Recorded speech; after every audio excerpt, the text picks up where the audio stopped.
జగన్ హయాంలో జరిగిన మద్యం కుంభకోణం వ్యవహారంలో దోపిడీ కథ వెలుగు చూసింది. గత ప్రభుత్వంలో జనం నుంచి దోచుకున్న సొమ్ములో కొంత దొంగల పాలైంది. దోపిడీదారులనే దోచేసిన కిలేడి వ్యవహారం బట్టబయలైంది. లిక్కర్ ముఠా ముడుపులు వసూలు చేసి హైదరాబాద్ లో దాచిన నోట్ల కట్టల బాక్సులను ఏపీ మీదుగానే ఒడిశాలోని కటక్ చేరాయి.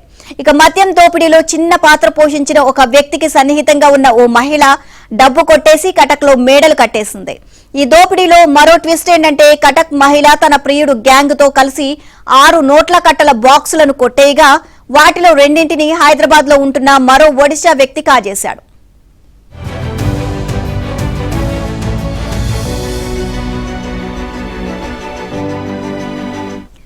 లిక్కర్ స్కామ్ కీలక సూత్రధారి రాజ్ రెడ్డి డిస్ట్రీల నుంచి ముడుపులు వసూలుకు ఏర్పాటు చేసుకున్న గ్యాంగ్ లో సైమన్ ప్రసన్ కీలక వ్యక్తి. అయితే సైమన్ తన బావమరిది మోహన్ కు హైదరాబాద్ లో ముడుపుల సొమ్ము వ్యవహారాన్ని అప్పగించాడు.